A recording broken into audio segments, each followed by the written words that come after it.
வணக்கம். நீங்கள் இணைந்திருப்பது தடம் நியூஸின் காலை நேர செய்திகளுடன்.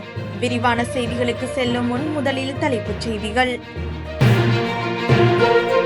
சமூக ஊடகங்களில் பரவும் விளம்பரங்கள், பொதுமக்களுக்கு அவசர எச்சரிக்கை. குறைந்த வருமானம் பெறும் குடும்பங்களுக்கான அஸ்விஸ்ம கொடுப்பனவு, முன்னெடுக்கப்பட்ட கலந்துரையாடல். பயன்படுத்தப்படாத அரச வாகனங்கள் குறித்து வெளியான அதிரடி அறிவிப்பு. புதுக்குடியிருப்பில் சட்டவிரோத கசிப்புடன் ஒருவர் கைது. இலங்கையுடன் கைகோர்க்கும் ஜப்பான். எகிப்து தூதுவர் ஜனாதிபதியுடன் சந்திப்பு. கடவுச்சீட்டு அலுவலகத்தில் குழப்ப நிலை, பொதுமக்கள் அதிருப்தி. நாட்டிற்கு வரும் பயன்படுத்தப்பட்ட வாகனங்களின் 2ஆம் தொகுதி.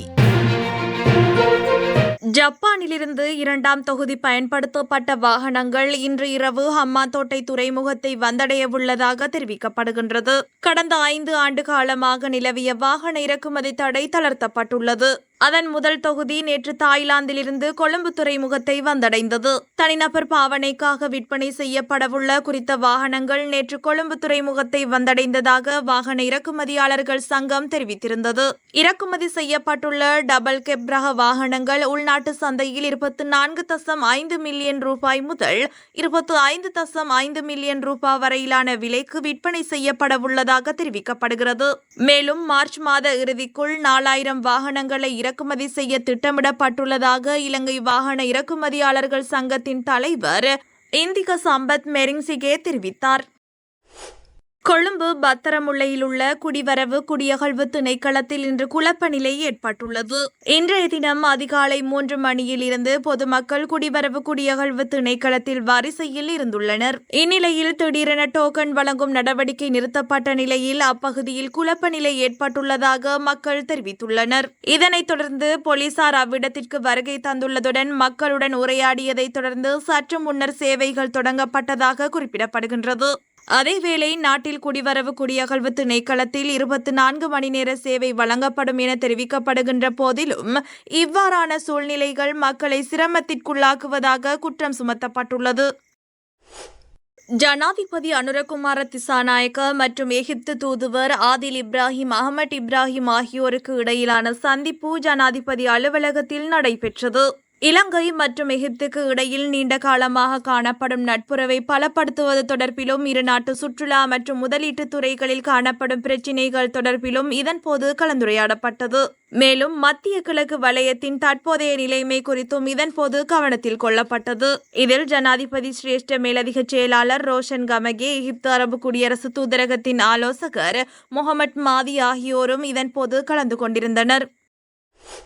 இலங்கையில் துறைமுகம் சார்ந்த திட்டங்கள் மற்றும் டிஜிட்டல் மயமாக்கல் திட்டங்களுக்கு முதலீடு செய்ய ஜப்பானிய அரசாங்கம் உடன்பாடு தெரிவித்துள்ளது. ஜனாதிபதி அனுரகுமார திசாநாயக்கவிற்கும் இலங்கைக்கான ஜப்பானிய தூதுவர் இசோமட்டா அகியோவிற்கும் இடையில் இன்று ஜனாதிபதி அலுவலகத்தில் விசேட சந்திப்பொன்று நடைபெற்றது. ஜப்பானிய அரசாங்கம் அண்மையில் ஆரம்பித்த பாதுகாப்பு ஒத்துழைப்பு உதவி திட்டத்தில் இலங்கையையும் இணைத்துக் கொள்ள நடவடிக்கை எடுத்துள்ளதாக ஜப்பான் தூதுவர் இதன்போது தெரிவித்தார். யுத்தத்தினால் பாதிக்கப்பட்ட வடக்கு பிராந்தியத்தில் தேசிய நல்லிணக்கத்தை வளர்ப்பதற்காக ஜப்பான், சுவிட்சர்லாந்து மற்றும் தென்னாப்பிரிக்கா இணைந்து மேற்கொள்ளும் திட்டம் குறித்தும் இதன்போது ஆராயப்பட்டதோடு அதன் எதிர்கால நடவடிக்கைகள் குறித்து ஜப்பான் தூதுவர் ஜனாதிபதி அனுரகுமார திசாநாயக்கவிற்கு தெளிவுபடுத்தினார்.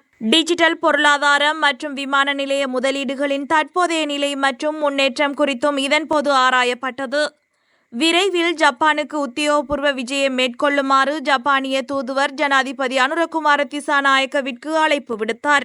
ஜனாதிபதியின் சிரேஷ்ட மேலதிக செயலாளர் ரோஷன் கமகே, பொருளாதார மற்றும் நிதி விவகாரங்களுக்கான ஜனாதிபதி ஆலோசகர் கலாநிதி துமிந்த ஹுலங்கமுவே, ஜப்பான் தூதரகத்தின் முதல் செயலாளர் மற்றும் பொருளாதார மேம்பாட்டு ஒத்துழைப்பு பிரிவின் பிரதானி ஓஹாஷி கென்ஜி, ஜப்பான் தூதரகத்தின் முதல் செயலாளர் மற்றும் அரசியல் பிரிவு பிரதானி முரட்டா ஷினிஷி ஆகியோர் இந்த சந்திப்பில் கலந்து கொண்டனர். புதுக்குடியிருப்பு ஆனந்தபுரம் பகுதியில் விற்பனைக்கு தயாராக இருந்த கசிப்புடன் சந்தேக நபர் ஒருவர் கைது செய்யப்பட்ட சம்பவம் இடம்பெற்றுள்ளது. புதுக்குடியிருப்பு ஆனந்தபுரம் பகுதியில் சட்டவிரோத கசிப்பு உற்பத்தி விற்பனை இடம்பெறுவதாக புதுக்குடியிருப்பு போலீஸ் நிலைய பொறுப்பதிகாரி MP.R. ஹேரத்திற்கு கிடைக்கப்பெற்ற தகவலை அடுத்து நேற்று மாலை குறித்த இடத்திற்கு சென்ற போலீஸ் சார்ஜன்களால் சுமார் 20 லிட்டர் கசிப்பு புதுக்குடியிருப்பு ஆனந்தபுரம் பகுதியில் உள்ள குறித்த நபரின் வீட்டிற்கு முன்னால் விற்பனைக்கு தயாராக இருந்த நிலையில் கைப்பற்றப்பட்டுள்ளது. அத்தோடு சந்தேக நபர் ஒருவரும் கைது செய்யப்பட்டுள்ளார். புதுக்குடியிருப்பு ஆனந்தபுரம் பகுதியில் வசிக்கும் 34 வயதுடைய நபரே கைது செய்யப்பட்டுள்ளார். கைது செய்யப்பட்ட குறித்த சந்தேக நபரை இன்றைய தினம் முல்லைத்தீவு நீதவான் நீதிமன்றத்தில் முற்படுத்திய போது மார்ச் மாதம் 11ஆம் திகதி வரை விளக்குமறியலில் வைக்க உத்தரவிடப்பட்டுள்ளது. மேலதிக விசாரணைகளை புதுக்குடியிருப்பு போலீசார் மேற்கொண்டு வருகின்றனர். ஜனாதிபதி அலுவலகத்தில் உள்ளவை உட்பட அரசு நிறுவனங்களில் பயன்படுத்தப்படாத அனைத்து வாகனங்களும் விற்கப்படும் என அறிவிக்கப்பட்டுள்ளது. இதன்படி குறித்த வாகனங்கள் மார்ச் 31ஆம் திகதிக்கு முன்னர் விற்கப்படும் என்று அமைச்சர் வசந்த சமரசிங்க இன்று நாடாளுமன்றத்தில் அறிவித்துள்ளார். இதேவேளை அதன் மூலம் கிடைக்கும் அனைத்து வருமானங்களும் திரைச்சேரியில் வரவு வைக்கப்படும் என்று அவர் கூறியுள்ளார். அத்தோடு முந்தைய ஆட்சிகளில் இருந்தவர்கள் 800க்கும் மேற்பட்ட வாகனங்களை பயன்படுத்தியுள்ளதாகவும் அமைச்சர் வசந்த சமரசிங்க தெரிவித்துள்ளார். மேலும் முன்னாள் ஜனாதிபதி ரணில் விக்ரமசிங்கவின் ஆலோசகர்களுக்கு மாத்திரம் சுமார் 68 வாகனங்கள் வழங்கப்பட்டுள்ளதாகவும் அமைச்சர் தொடர்ந்தும் குறிப்பிட்டுள்ளார். கிளிநொச்சியில் அஸ்வெஸ்மோ மற்றும் குறைந்த வருமானம் பெறும் குடும்பங்களின் சிறந்த முறையிலான எதிர்காலம் தொடர்பில் முக்கிய கலந்துரையாடல் ஒன்று முன்னெடுக்கப்பட்டுள்ளது. குறித்த கலந்துரையாடல் மாவட்ட செயலாளர் S. முரளிதரன் தலைமையில் மாவட்ட செயலக மாநாட்டு மண்டபத்தில் நடைபெற்றது.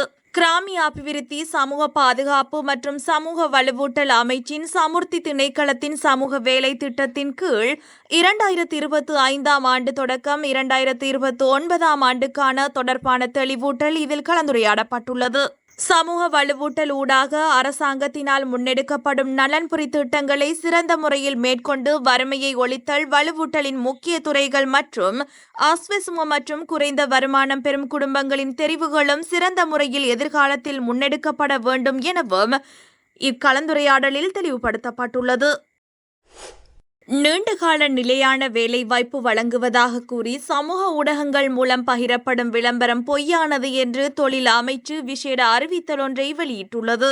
இதுபோன்ற விளம்பரங்களின் ஒரே நோக்கம் தனிப்பட்ட தகவல்கள் மற்றும் வங்கிக் கணக்கு விவரங்களை திருடுவது என்று தொழில் அமைச்சு தெரிவித்துள்ளது. அத்துடன் இதுபோன்ற போலி விளம்பரங்களால் மக்கள் ஏமாற வேண்டாம் என்றும் தொழில் அமைச்சு தெரிவித்துள்ளது.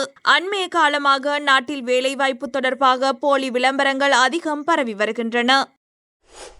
சமூக ஊடகங்களில் பரவும் விளம்பரங்கள் பொதுமக்களுக்கு அவசர எச்சரிக்கை. குறைந்த வருமானம் பெறும் குடும்பங்களுக்கான அஸ்வெஸ்மோ கொடுப்பனவு முன்னெடுக்கப்பட்ட கலந்துரையாடல். பயன்படுத்தப்படாத அரச வாகனங்கள் குறித்து வெளியான அதிரடி அறிவிப்பு. புதுக்குடியிருப்பில் சட்டவிரோத கசிப்புடன் ஒருவர் கைது. இலங்கையுடன் கைகோர்க்கும் ஜப்பான். எகிப்து தூதுவர் ஜனாதிபதியுடன் சந்திப்பு. கடவுச்சீட்டு அலுவலகத்தில் குழப்ப நிலை, பொதுமக்கள் அதிருப்தி. நாட்டிற்கு வரும் பயன்படுத்தப்பட்ட வாகனங்களின் 2ஆம் தொகுதி. இதுபோன்ற செய்திகளை தெரிந்து கொள்ள தடம் நியூஸ் சேனலை சப்ஸ்கிரைப் செய்து அருகில் உள்ள பெல் பட்டனை கிளிக் செய்யுங்கள். மேலும் இதுபோன்ற செய்திகளை உடனுக்குடன் தெரிந்து கொள்ள தடம் FM.com என்ற இணையதளத்தின் வாயிலாகவும் எங்களுடன் இணைந்து கொள்ளுங்கள்.